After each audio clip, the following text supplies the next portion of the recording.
या आदिवासी समाज आया है, या मीना समाज आया है, या धाकड़ समाज आया है, या यादव समाज आया है, इनके बच्चों ने कभी दिल्ली बंबई नहीं देखी। आप आ गए तो ये उत्सव देख लिया, नहीं तो इनकी किस्मत में कहाँ था।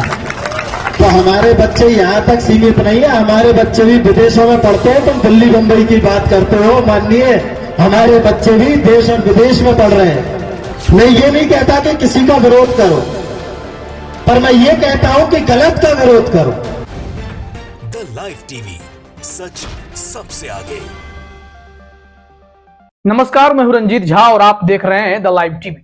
ज्योतिरादित्य सिंधिया को भाजपा में शामिल कराना यह शीर्ष नेतृत्व के लिए भले ही फायदे का सौदा रहा हो, लेकिन भारतीय जनता पार्टी में इसको लेकर अब संघर्ष दिखने लगा है। दरअसल भाजपा के एक सांसद हैं डॉक्टर केपी यादव। उन्होंने ज्योतिरादित्य सिंधिया पर जमकर निशाना साधना शुरू किया है। वो इसलिए क्योंकि 2019 के लोकसभा चुनाव में ज्योतिरादित्य सिंधिया को धूल चटाने वालों में यही थे। भाजपा ने इन्हें ही टिकट दिया था और इन्होंने ज्योतिरादित्य सिंधिया को वहां चुनावी मैदान में हरा दिया था। उसके बाद से अब तक दोनों के बीच की अदावत समय समय पर सामने आती रही है। एक बार फिर से ज्योतिरादित्य सिंधिया पर वो बिना नाम लिए खूब बरसे हैं। उनका वीडियो तेजी से वायरल हो रहा है और जातिवाद को लेकर जो उन्होंने बातें कही, पिछड़ापन को लेकर जो उन्होंने बातें कही और ज्योतिरादित्य सिंधिया के बयानों को याद किया, उसे सुनने के बाद ऐसा लगता है कि भारतीय जनता पार्टी में संघर्ष शुरू हो गया है। जिस तरीके से केपी यादव ने ज्योतिरादित्य सिंधिया को आड़े हाथों इस कार्यक्रम में लिया है, उसके बाद बीजेपी को सोचना पड़ेगा कि आने वाले मध्य प्रदेश के चुनाव में इसका क्या असर पड़ने वाला है। दरअसल ज्योतिरादित्य सिंधिया इन दिनों आपको भारतीय जनता पार्टी में अहम भूमिका निभाते दिखाई पड़ते हैं। कहा जाता है कि सांसद केपी यादव कभी ज्योतिरादित्य सिंधिया की गाड़ी के आगे सेल्फी लिया करते थे। आज वो सांसद बन गए हैं और अब ज्योतिरादित्य सिंधिया को हराकर सांसद बने हैं, तब तो उनके तेवर अलग ही अंदाज में आपको दिखेंगे। ऐसे में ज्योतिरादित्य सिंधिया पर जो उन्होंने बातें कही हैं, हम आपको वो सुनाते हैं। केपी यादव ने इस मंच से कहा कि एक बड़े नेता आए थे और वो किसी नेता पुत्र को बुलाकर कहते हैं कि आप आए, यहाँ का सौभाग्य है, नहीं तो यहाँ का जो यादव समाज है, धाकड़ समाज है, आदिवासी समाज है, तमाम ऐसे मीना समाज है, ये सब जो है कहाँ दिल्ली बंबई देख पाते। पहले जरा सुनिए केपी यादव ने ज्योतिरादित्य सिंधिया की बातों को कैसे रखा, उसके बाद हम सुनाएंगे कि इनका जवाब भी क्या था। अभी कुछ दिन पहले का एक वीडियो मैं देख रहा था, मैं क्षमा चाहूंगा, हमारा जो मंच है वो राजा और महाराजा दोनों से जुड़ा है। मैं भी जुड़ा रहता हूं, कहेंगे तू क्या जुड़ा नहीं था, मैं भी वर्षों वर्ष तक पीढ़ियों से जुड़ा रहा। पर अभी एक दिन मैं सुन रहा था, कोई एक माननीय बड़े नेता मंच से कह रहे थे, किसी उन्होंने नेता पुत्र को बुलाया था, तो वो मंच से कह रहे थे कि इस क्षेत्र का सौभाग्य है कि आप यहां आ गए।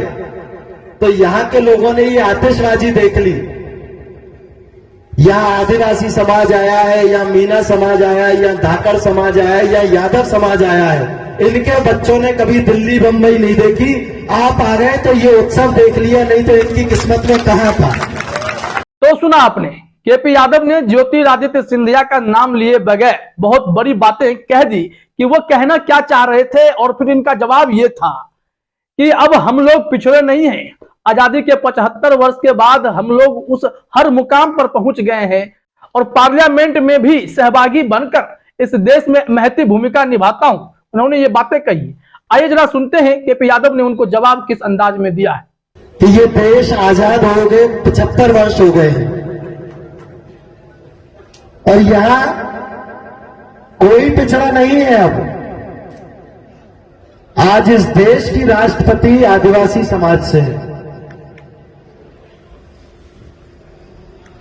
आज यादव समाज का इस क्षेत्र का बेटा प्रजातंत्र के सर्वोच्च मंदिर में बैठ के, दिल्ली में बैठ के उन फैसलों में सहभागिता निभाता है जो देश हित में, राष्ट्र हित में कानून बनते हैं।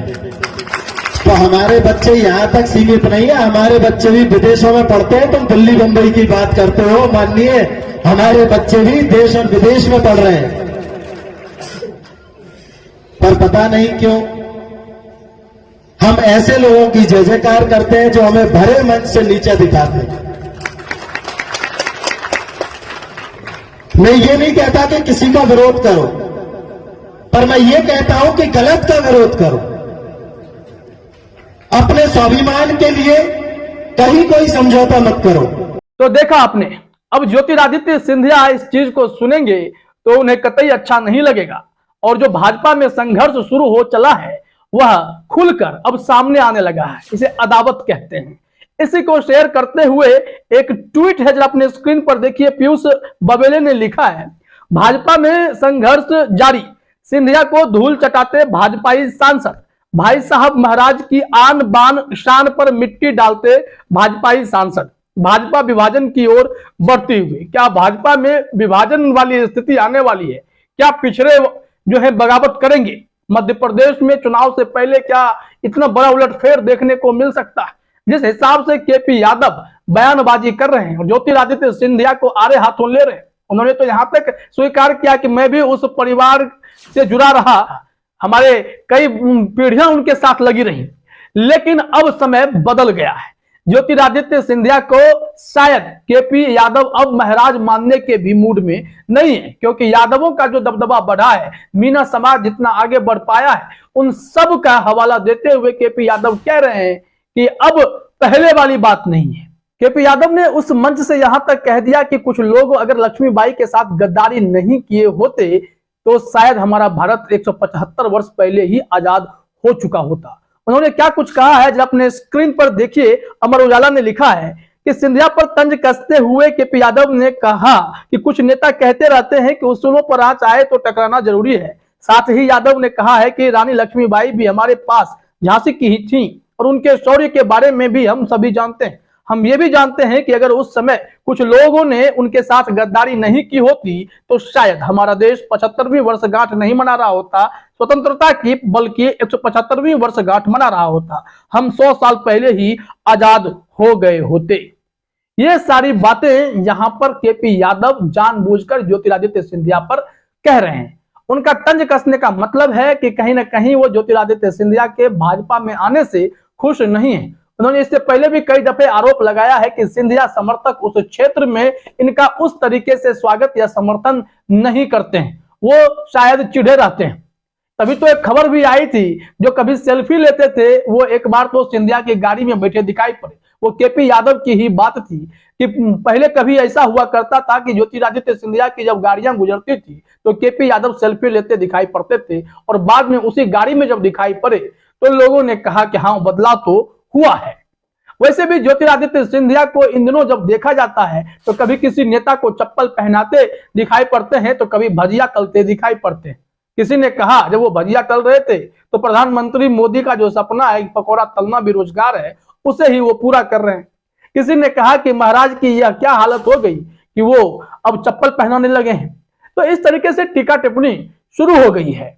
हालांकि केपी यादव ने जो बातें कही हैं वो बिल्कुल चुभने वाली है। एमपी ब्रेकिंग की खबर अपने स्क्रीन पर देखिए, उसमें भी ज्योतिरादित्य सिंधिया पर जो निशाना साधा गया वो तंज केपी यादव का क्या था, इससे आपको पता चल जाएगा।